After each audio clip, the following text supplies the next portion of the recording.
Hello, friends, and welcome to Bottle and Bond, a discussion of the James Bond movies and lore alongside spirited companions.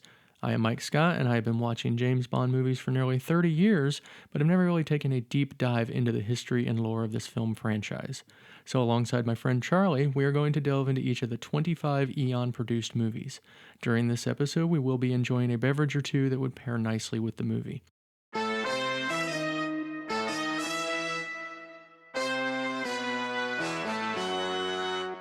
Today we will be doing something different. Instead of discussing an Eon-produced movie, we are going to descend into the madness that is 1967's Casino Royale. So grab your heirloom toupee, lock up your lions, and make your way towards the spaceship while we ponder this question. Why? Just why? This is episode 00 No, Casino Royale.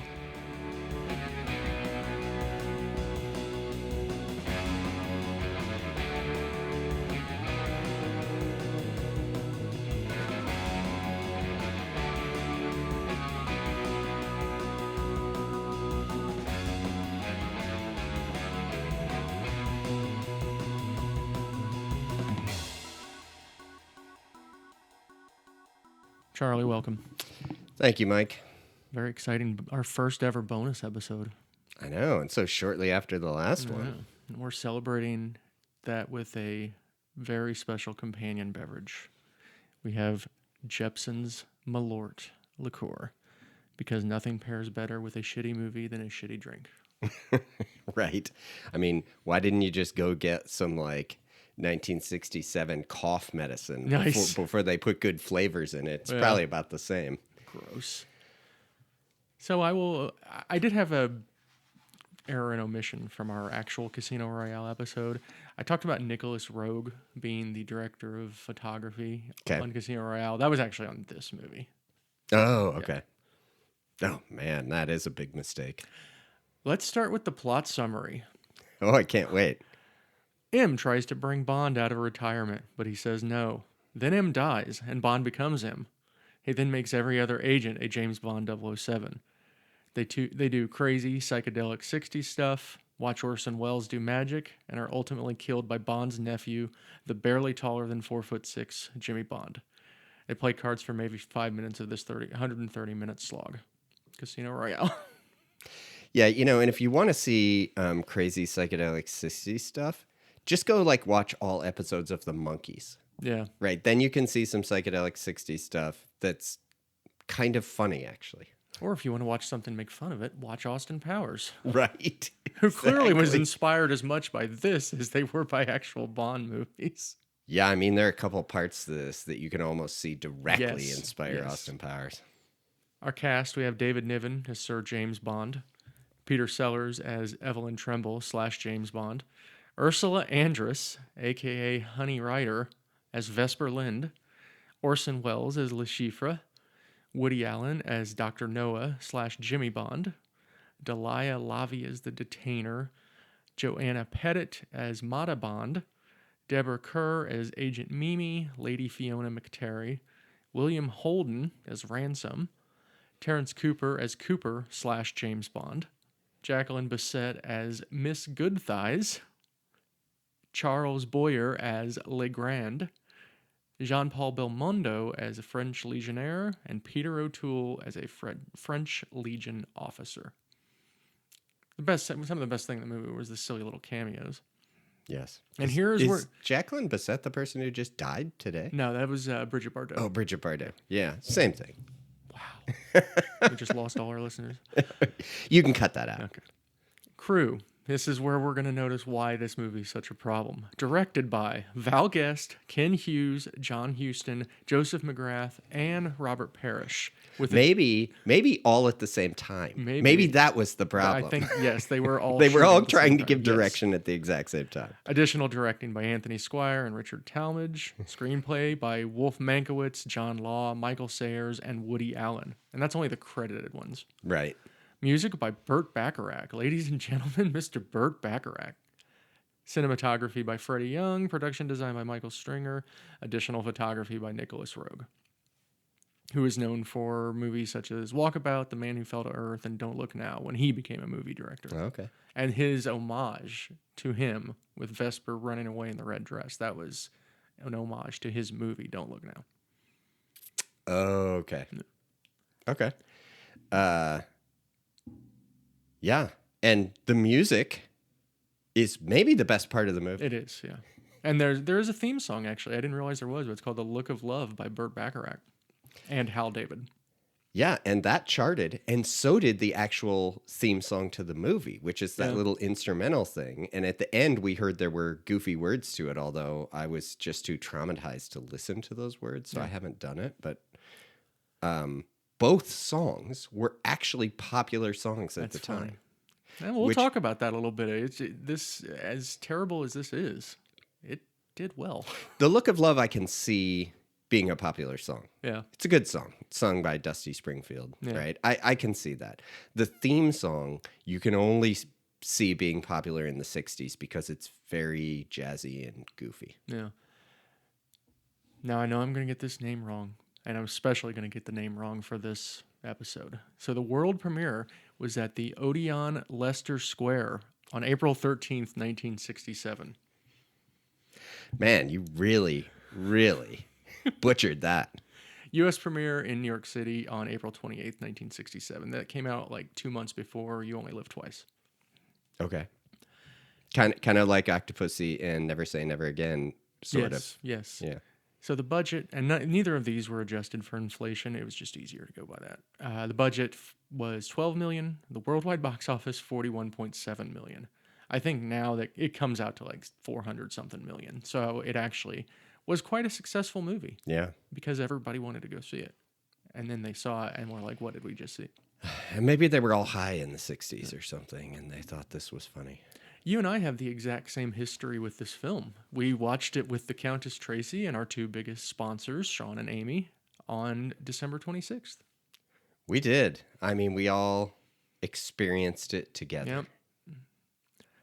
We'll do the scene-by-scene breakdown. So we have a pre-credit scene where Evelyn Tremble meets with Mathis, who shows him his credentials, and I assume that he dropped his pants. Well, he opens his raincoat, right? He's like flashing him. Yeah. And he says they look to be in order. But then he holds up like some pieces of paper. Yeah. And I guess that's our clue that this is going to be a very, very different James Bond movie. Yeah. We go to the opening credits. We're definitely not up to Bond standards, but we do get Burt Bacharach music here. And played by... It was Herb Alpert in the Tijuana Brass, right? That's right. Yeah, Okay. yeah. Very famous. But I thought that opening was terrible. Well, apparently I read something that if you watch the opening credits, so if you watch the movie, you know, if you really feel like you have a couple hours to waste, they have like everybody's name, and there are like 1,000 people in this movie. So it takes a long time to list everyone's name. And the first letter of everyone's name is very large.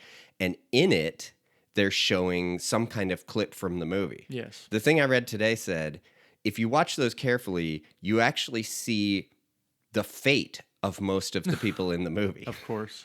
So I guess they're giving away their fate, which maybe... We'll get there very soon. Yeah. We start off with the heads of MI6, the KGB, the CIA, and Douane Bureau. That's just the French foreign, intelligence service. Yeah. They're meeting, and they head to Bond's lion-filled estate to convince him to unretire. We don't know why.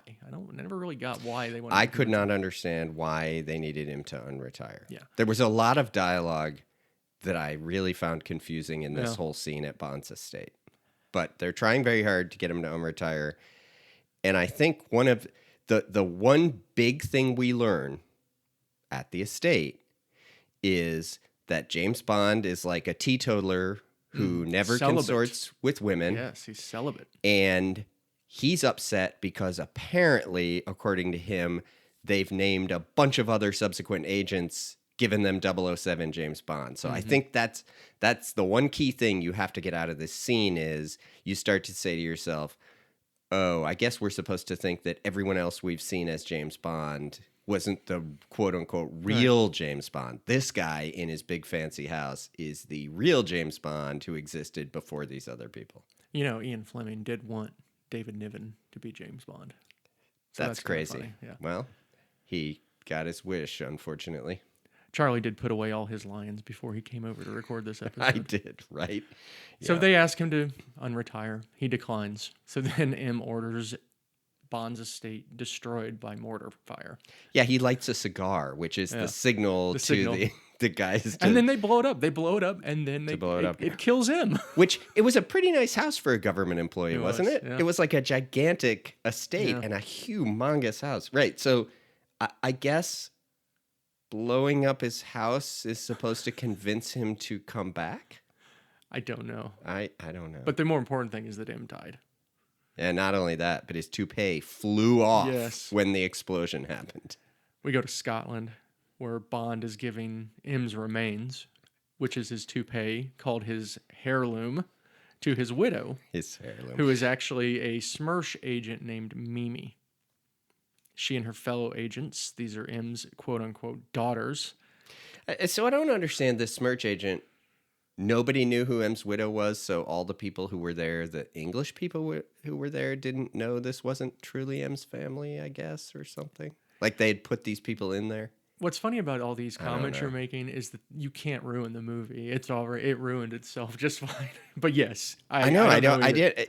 It was so hard to understand the premise of what was happening. Did you also notice that Bond is wearing like a different outfit in every scene, like at his house? And I think that was supposed to be funny because obviously there was no time for him to actually change. Yeah. He just suddenly was wearing a different outfit. And Right. these outfits look way more like things that Austin Powers wears. Yes. With like puffy sleeves and collars and things. So Mimi and her fellow agents try to seduce Bond but fail. This actually impresses Mimi so much that she helps Bond escape, and then joins a convent. And Bond is named the new head of MI6. Now we have another Bond actor in this scene. Mm-hmm. The daughter that's giving him a bath, the 16-year-old quote-unquote daughter giving Bond a bath, that is Angela Scholar, who later plays Ruby in On Her Majesty's Secret Service. The one that, when he drops trowel, he says, "It is true." Oh, right. Yeah.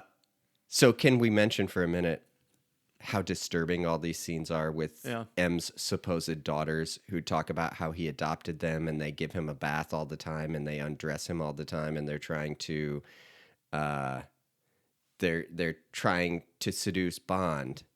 But presumably Bond thinks these are actually 16 to 19-year-old girls and he's letting them give him a bath instead of saying, no, I'm not comfortable with that. Yeah. Well, because he's celibate, so nothing else is going to happen, I guess. Who knows? Yeah. Okay. Yeah. Okay. Let's see how that excuse goes. Yeah. We're now at MI6. Bond is told agents are being killed because they can't resist slap and tickle. So Bond names all agents James Bond 007 and starts a training program to prepare them to resist slap and tickle. Hang on. I want to mention one more part you missed because it's very critical to the plot. Okay. Which is right before she tells him she's going to be a nun, they have to go out to the grounds of the castle to shoot fake exploding grouse. Oh, that's right. That get fired out of some grouse cannon and fly through the air and explode when you shoot the gun at them or when they hit something. I was already checked out. I didn't even understand what was going on with those big grouse. Oh, I mean, I don't understand what was going on with them, but they were shooting them out of this machine and then they would glide through the air and when you shot them, they would explode as if they were made of explosives. It was, and the special effects of the fake grouse were about as good as the special effects in Die Another Day. Pretty close, like almost as good as those. Nice. Bond hires Vesper Lind to recruit a guy by the name of Evelyn Tremble, who is an expert Baccarat player. You don't see a lot of guys named Evelyn anymore. I guess that used to be a thing, though. I mean, but I'm glad we're back to Baccarat though, instead of poker. His job is going to be to foil Le Chiffre's plan to recover lost Smursh funds that he lost through his own gambling. Le Chiffre. Hang on. An actual plot I point know. from the book. From the book. How about it? See, 06 has nothing on this one. I know, right? A real plot point from the book. And they didn't have all that silly exploding airplanes and things like that. Yeah. They simply explained that he had gambled away Yeah. Smirsh's money. We get- This is a good sign. Things are going to go well from Right. here. We're back on track. Everything's going to come together and make sense soon. Jimmy Bond, we get a scene with Jimmy Bond trying to escape a firing squad by using an explosive cigarette, and it blows up the guards, and he jumps over the wall, and he's in front of another firing squad. So they think That might have Jimmy been the Bond is funniest dead. part of the movie. It was pretty fun. When he goes over, he's about to get killed. He goes over the wall, and he's standing in front of another firing squad. That was actually funny. Jimmy Bond, Woody Allen, who did some things after this, but we won't delve into that anymore. Yeah. Bond in the meeting with Vesper, Sir James. I'll refer to him as Sir James moving forward. That's Okay. David Niven, the main Bond. Yeah. The elder James, who's now, I guess, taking over M's Yes. role and leading MI. It's MI5 in this one, not MI6 for whatever reason. Oh. But whatever. That's weird. Yeah, I know. I noticed they called it that, but who cares? So Sir James says to Vesper, "What a charming outfit. Do you often wear it to the office?" To which Vesper replies, "If I wore it in the street, people might stare." Because she's got this really elaborate, I don't even know, like dress and stuff on. A huge feathered hat. Yes. Yeah, and so it's kind of ridiculous. And so have we had the...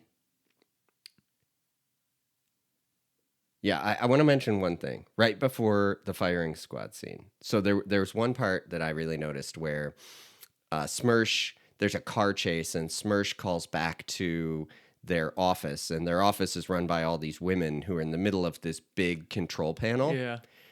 and they have slot cars on this control. The control right. panel is as big as a room, and they have Yeah. slot cars chasing each other, which are supposed to be stand-ins for the real cars on the road, because apparently they had built physically this slot car track exactly like the roads they knew Really? the chase would be on. No, Wow. I have no idea. Oh, I was going to And say. they're working this big control panel. The other thing is they need to recruit some more James Bonds. Yes. And so when Bond goes in, he starts making out with Moneypenny. Only we find out it's Moneypenny's daughter. Moneypenny's daughter. Yeah. He's like, "You look the same." And actually, I'm her daughter.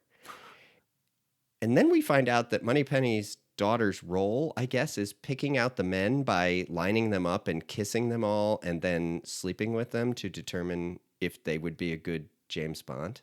I guess. I mean, You're filling in all the blanks for me here because, I remember the scene. Yeah, and I remember yeah. her kissing all the guys. And then the one that, there was one of them in particular. who she Cooper. finally chooses. Yeah. Cooper. Yeah. I mean, it was something. It's insane. Yes, it's insane. Bond then goes to recruit his daughter, Mata Bond. They say his goddaughter, but it's clearly his daughter. And Bond still carries his torch for this Mata Hari girl, which is a reference to, that was a spy for the Germans in World War I believe. Mm-hmm. Very, very famous name. So he goes to recruit his daughter to foil Le Chiffre's blackmail plan against military leaders from the U.S., USSR, China, and Great Britain. And when he goes to find her, where does he find her, Mike?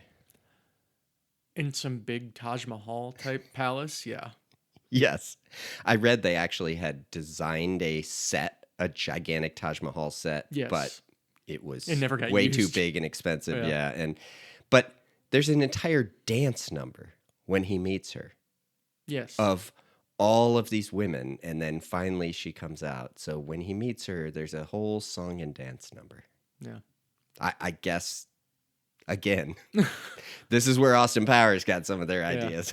I suppose. I don't remember where it was, but there was the spinning couch at one point, or the spinning love seat. Yes. So, yes, they put him on the spinning bed or whatever, and she starts taking pictures of him. Yep. Direct from Austin Powers directly took that from there. Yes. It's all very, very disturbing. So there's this school that where they all train, and the school and the teacher there are actually, it was a real like surreal looking design of the Yes. walls and stuff. That's actually modeled off of a movie called The Cabinet of Dr. Caligari, which is an old 20s 30 I think a 20s German movie.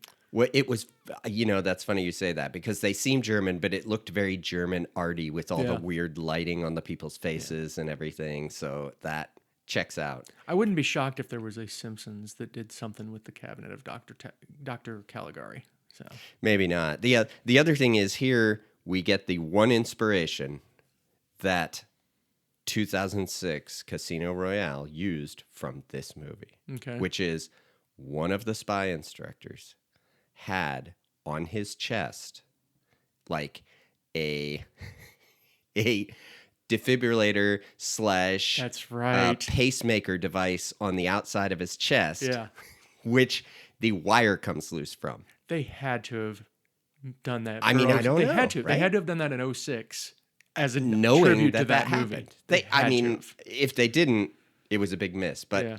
it was crazy. We now go to Evelyn Tremble arriving at the casino, where he sees that Le Chiffre is using X-ray specs to cheat and defeat him. And I'm sorry, he sees that Le Chiffre is using X-ray specs, Right. and then he goes to the table and plays him, and Vesper takes the X-ray specs away. So Tremble is able to defeat him at Baccarat. Meanwhile, all this time, Orson Welles as Le Chiffre is doing magic tricks in between hands and stuff, just randomly, like pulling tissues out of his sleeve and everything. Is so odd. But apparently Orson Welles loved doing magic. He was actually a magician and would do magic tricks in like World War II for the Okay. troops or something. And apparently, from what I read, this really irritated Peter Sellers Yes. to no end. Yeah, they hated each other. And they wouldn't actually be in the same scenes Correct. filming together. Yeah. Amazing. Did we mention Miss Good Thighs yet? No, Is that coming up? I'm not sure. I mean, we have to have that name, right? That I have that in the notes right after the spy school. Okay. So, I mean, that's a good James Bond name, It right? is. It is a good James That's Bond. pretty. I think she's the one who takes the pictures of him Yes. in the bed, the revolving bed. But that wasn't. Which one was Good Thighs? That wasn't Jacqueline Bisset. That was. Oh yeah, that was. Sorry, that was Yeah. Jacqueline Bisset, Miss Good Thighs. She's not like the main person. That's because we got the detainer that comes along later. That's Yeah. the one that basically. Dude, it's Kinda hard saves to a little understand bit. I who know. anybody was in this movie. Like, I don't even want to pretend I understand what was happening most of the time. So after Le Chiffre loses, Vesper gets kidnapped, and Le Chiffre Tremble goes after him, and he gets captured. And Le Chiffre tortures him with very 70s psychedelic or 60s psychedelic Clockwork Orange kind of looking stuff. So we don't get Yes. the ball busting that we get in the new one or from the book. We get this weird him sitting in a chair having all these bright lights and stuff. Although I read a trivia that there is a carpet beater hanging on the wall Nice. in the scene. Nice. Good little tribute. Yeah. Smersh eventually breaks in though and kills Le Chiffre. And so Another plot point. yeah.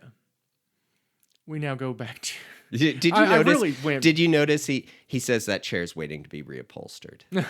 So I guess that's also Yeah. a hint to like I had cut it like when he Yeah. cuts the chair in the book.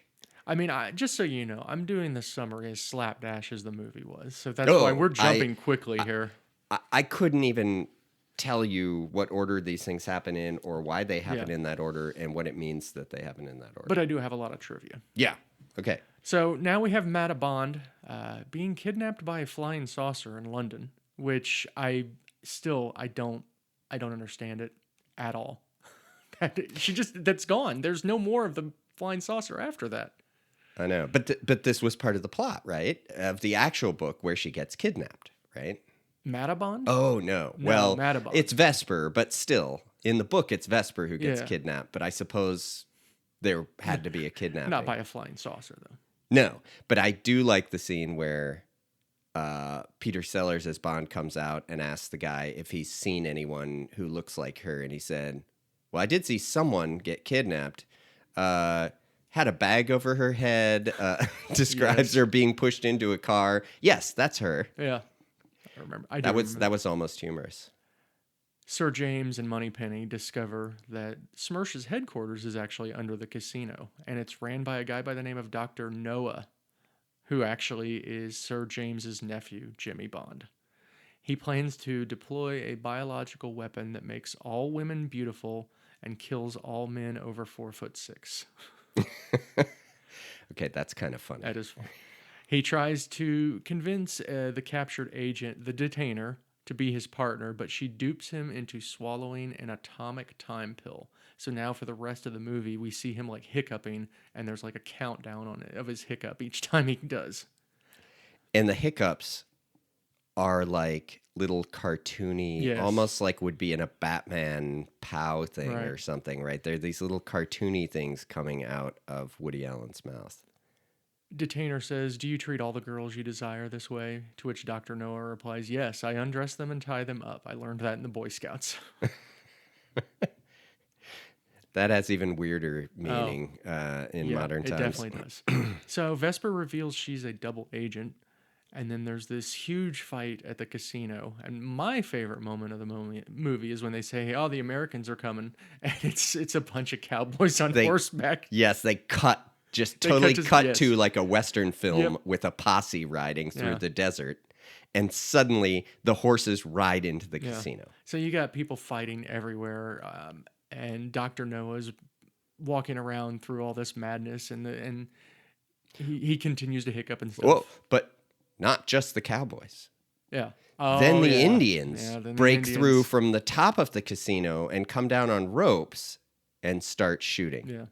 Because we have to have Indians if they're going to be cowboys, Yeah. because those are the Americans.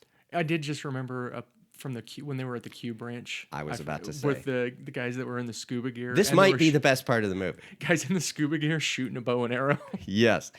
They do a scene just like a Q scene Yes. in regular James Bond where they walk through the room and all these goofy experiments are going on around them. Yeah. And those are ridiculous enough in the real movies Yeah. that it actually is sort of funny. Right. And so it sort of is okay. Yeah. The other thing I remembered is in this movie, Bond drives the actual Bentley 3-liter that he drives that is his car in the books. Oh, nice. I didn't. Yeah, I meant to look up. I what looked that it book up. It's a was. Bentley Okay. 3-liter, and that is what Bond drives. They especially mention that a ton in Moonraker, if you remember, because Okay. there's a lot about the Moonraker guy giving him a hard time about Yeah. driving such an old car and how it won't be that fast. And Bond talks a ton about his Bentley 3-liter Yeah. and what kind of and condition it's in and It was everything. a cool looking car. It's a that was one of the best. cool-looking That car. and It's the a very Jaguar that he old-looking was car. chasing. Yes. Those were both good looking cars. Yes. Dr. Noah's atomic pill does eventually explode, and it kills everyone in the casino. Yes. So they all ascend to heaven, and then Jimmy's up there with his harp, but then he gets cast down into hell. And that's the movie. They all die. Yeah. I mean, some people had already died before the Yes. explosion, Yeah. but basically everyone ends up dying at some point. So ridiculous. And then you say to yourself, what just happened? What just happened? Well, I have some trivialities that'll kind of Okay, good. shed some light on that. So Ian Fleming sold the rights to Casino Royale for $6,000. It changed- $6,000. Not a lot. Changed hands several times and ultimately was produced by Charles K. Feldman, who produced many popular films like A Streetcar Named Desire, Red River, The 7-Year Itch, and most recently from this movie, he had produced What's New Pussycat, which was an inspiration for this movie. Wow. The random appearance of Frankenstein, which we obviously didn't discuss, but No, the random we appearance didn't. of Frankenstein was David Prowse, best known as playing Darth Vader. Wow. But not the voice, of course. I have a friend who actually knew him because this friend Really? of mine, she's a huge Star Wars fan, go Yeah. to all the convention, and she actually knew him. Oh, cool. Yeah. There were 15 versions of this story. The writers also included Billy Wilder and Joseph Heller. Oh, of Catch-22 Catch-22, yeah. fame. Wow. David Niven was the only actor that ever saw the full script, and only for a few minutes. He said he was basically handed the script, locked in a room. He got to read it. He handed it back. He never saw the whole thing again. Well, I mean, they were trying to get him to actually do the movie. Yeah. And he said it was hilarious. He loved the script. But the thing is, like, It they obviously really didn't were, translate. Yeah, they really were filming all of these different things at the same time. Wow. And somehow put it all together in a movie. To keep the movie secret when they were filming at Pinewood, which, yes, they filmed at Pinewood, Yeah. it was shot as the David Niven story. Wow. Peter Sellers wrote and improvised most of his own material. He's not a nice guy. Peter Sellers is kind of the reason that this movie was a disaster. I think he's one of these genius guys who is so good at his job, but difficult to deal with. He did suffer from depression. He definitely had some issues, but basically he left through production and didn't finish the movie. And that was kind of why it ended up going into shambles like this. Now, of course, it's also possible that he had a point and the movie was going to be a disaster. Originally it was knows? going to be more just like about Evelyn Tremble and the card game and stuff. So who knows? Who knows? But some of the things he improvised. There's that scene where he keeps changing he keeps being different characters. Like he's Hitler. He's some old French artist. That's in the room where she's taking the pictures of him in all these outfits doing impressions. Yeah. So you could see him just doing goofy impressions. Yeah. And probably in real life, it was very funny to watch him do it. Yeah. You know? Peter Sellers was paid $750,000 and a Rolls Royce for the role. What's interesting is that Sean Connery was offered the role first, and he said he would do it for $1 million.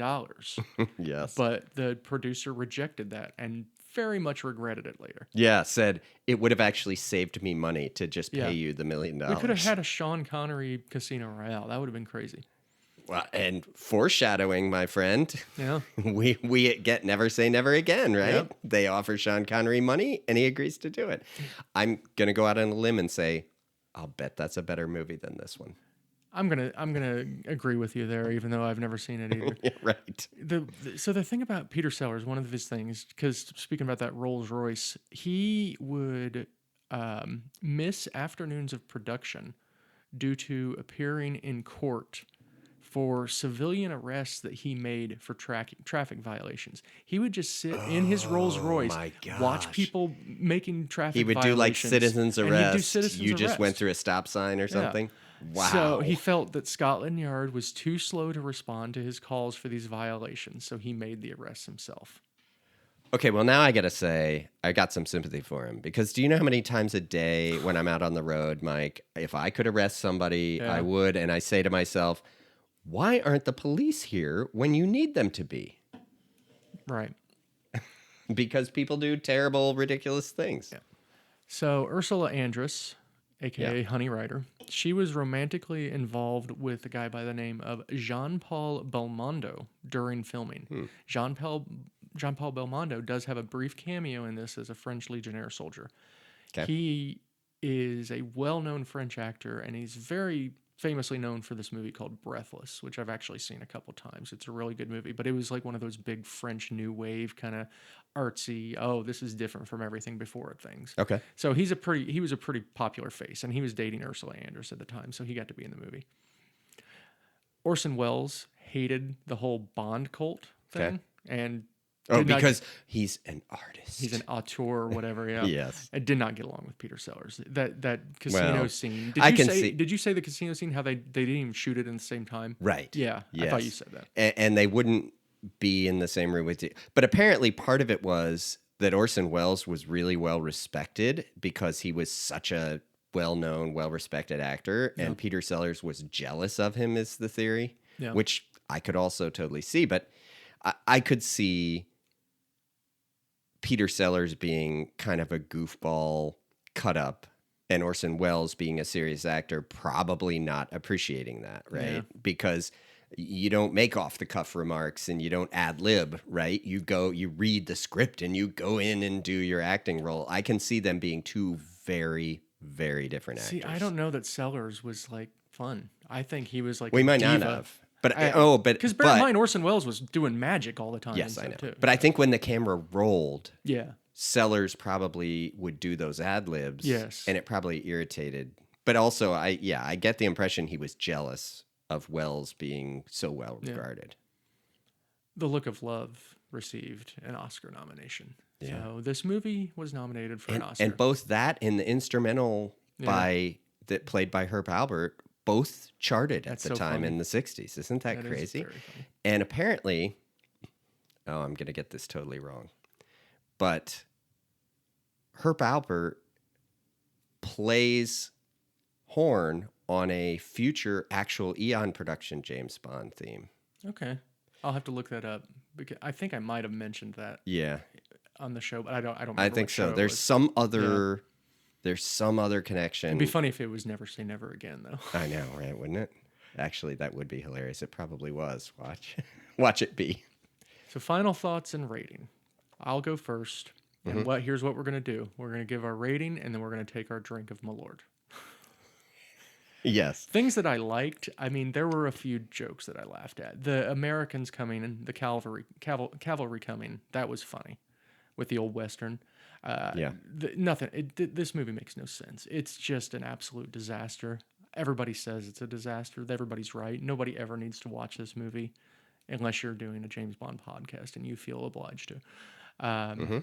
So yeah, it's a one. Are you going to do the things you didn't like, or should we just assume that everything you didn't mention? I didn't understand what was going on for most of the movie. I didn't understand the spaceship. I mean, it's just so stupid.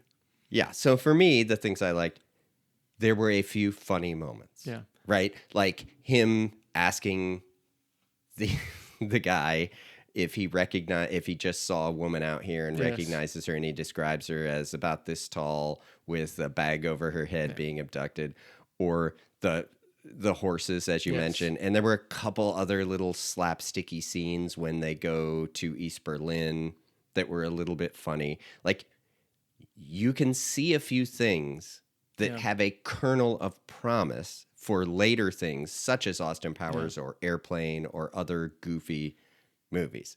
But those things are few and far between. Yes. And your mind is trying to wrap your head around what is even happening. Like, they almost tried too hard to make a plot. Right. Right?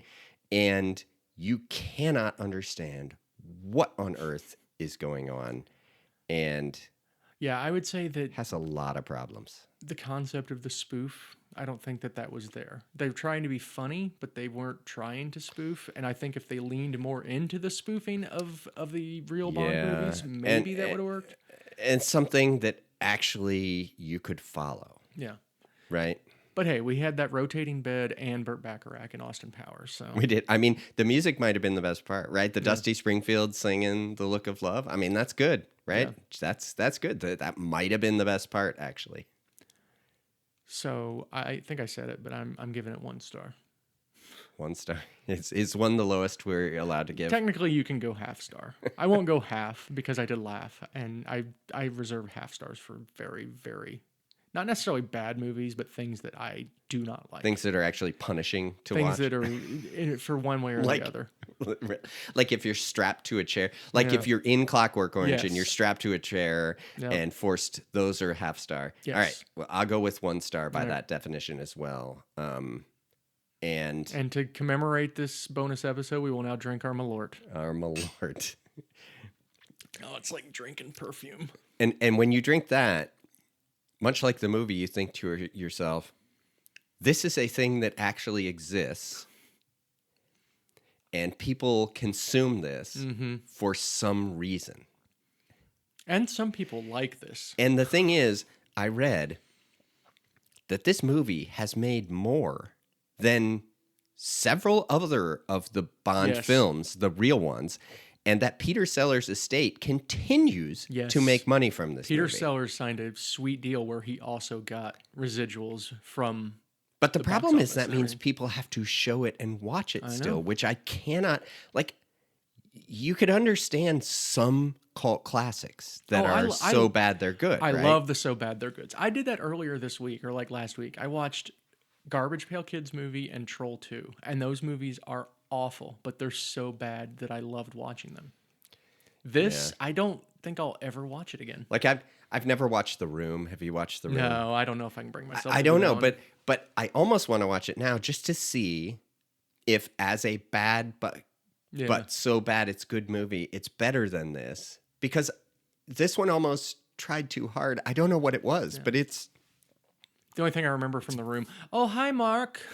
He's Yeah. like all mad on the rooftop, throwing his water bottle, and then he just looks at his friend. Oh, hi, Mark. yeah.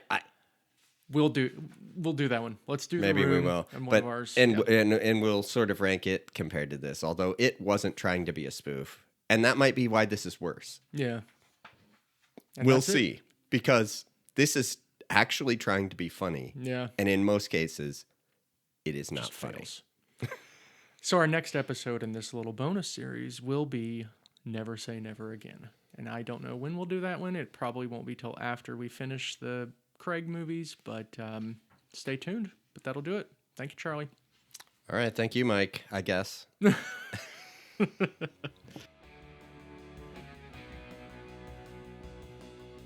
We hope you enjoyed this episode of Bottled in Bond. If you'd like to send us a message, you can do so at bottledinbondpod@gmail.com.